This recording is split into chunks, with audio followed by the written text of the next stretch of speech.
ఇక్కడ ఉన్నటువంటి పరిస్థితులన్నింటినీ కూడా గమనించి ఈరోజు ఈ ఆసుపత్రి ద్వారా ప్రజలకు అందుతున్నటువంటి సేవలు కానీ, అదేవిధంగా ఇక్కడ ఆసుపత్రి పరంగా ఉన్నటువంటి ఇబ్బందులు కానీ, స్టాఫ్ షార్టేజ్ కానీ, అలాగే వివిధ ప్రోగ్రాములకి సంబంధించినటువంటి ఇబ్బందులు కానీ ఇక్కడ సూపరింటెండెంట్ గారిని అడిగి తెలుసుకోవడం జరిగింది. ఈరోజు ముఖ్యంగా తెలుగుదేశం, జనసేన, బీజేపీ కూటమి ద్వారా కూటమి ప్రభుత్వం ప్రజల ఆరోగ్యానికి, ప్రజా ఆరోగ్యానికి ప్రాముఖ్యత ఇవ్వడం జరుగుతుంది.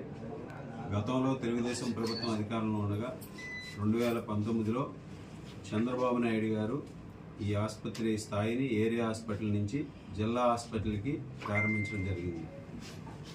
అప్పటి నుంచి ఇప్పటి వరకు కూడా దీనికి ఎడిషనల్గా సౌకర్యాలు కానీ, బిల్డింగ్స్ కానీ ఇప్పటి వరకు కూడా ఈ 5 సంవత్సరాలు కూడా నిర్లక్ష్యం చేయడం జరిగింది.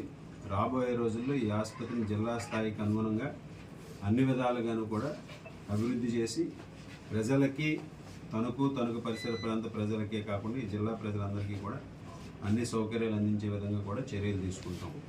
ముఖ్యంగా ప్రజలందరూ కూడా ఇక్కడ ఎటువంటి వైద్య సేవలు అందుతున్నాయనేది కూడా వారందరూ కూడా అవగాహన చేసుకుని అటువంటి వైద్య సదుపాయాలను పొందగలిగితే ఈ ఆసుపత్రి సేవలు ఇంకా మరింత మెరుగ్గా ఉంటాయి. ముఖ్యంగా హార్ట్ ప్రాబ్లం ఉంటే, ఎప్పుడైనా ఎవరికైనా గుండెపోటు వస్తే మొదటిగా life saving hour, golden hour అంటాం.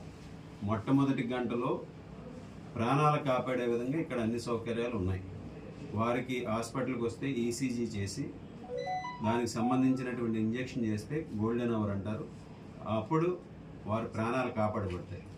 తర్వాత స్టంట్ చేయాలన్నా, బైపాస్ చేయాలన్నా వేరే హాస్పిటల్కి రిఫర్ చేస్తారు. అటువంటి సౌకర్యం కూడా ఇక్కడ ఉంది. దాన్ని ప్రజలందరూ కూడా ఉపయోగించుకోవాలి. అదేవిధంగా ఈరోజు ముఖ్యంగా ప్రజలందరూ కూడా ఇబ్బందులు పడుతున్నటువంటిది క్యాన్సర్ పేషెంట్లు, క్యాన్సర్ బారిన పడినటువంటి వారికి కెమోథెరపీ కూడా చేయించుకునే విధంగా ఇక్కడ సౌకర్యాలు ఉన్నాయి. ఈరోజు మొదటి 2 కెమోథెరపీలు ఎక్కడైతే వాళ్ళు వైద్యం చేయించుకుంటున్నారో అక్కడ చేయించుకున్న తర్వాత ఫాలోఅప్ కెమోథెరపీలు అన్నీ కూడా ఉచితంగా ఈ హాస్పిటల్లో చేయడం జరుగుతుంది.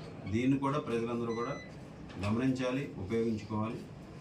అలాగే రాబోయే రోజుల్లో ఈ హాస్పిటల్ స్థాయిని జిల్లా ఆసుపత్రి స్థాయికి ఏ విధంగా ఉందో దానికి అనుగుణంగా ఇక్కడ సేవలన్నింటినీ కూడా, వైద్య సేవలను ఇంకా ఇంప్రూవ్ చేసే విధంగా కూడా అన్ని చర్యలు తీసుకుని దీనికి ఒక అభివృద్ధి కమిటీని కూడా ఏర్పరిచి ఎప్పటికప్పుడు మానిటరింగ్ చేసి ఈ హాస్పిటల్లో పారిశుద్ధ్యాన్ని కానీ, పరిశుభ్రతను కానీ పెంపొందించి సేవలన్నీ కూడా సక్రమంగా అందే విధంగా ప్రతి పేషెంట్ ఎవరు వస్తారో వారికి అన్ని రకాలుగాను సౌకర్యం కలిగించే విధంగా కూడా చర్యలు తీసుకుని రాష్ట్రంలోనే ఒక బెస్ట్ హాస్పిటల్గా దీన్ని తీర్చిదిద్దుదామని ఈ సందర్భంగా తెలియజేస్తున్నాను.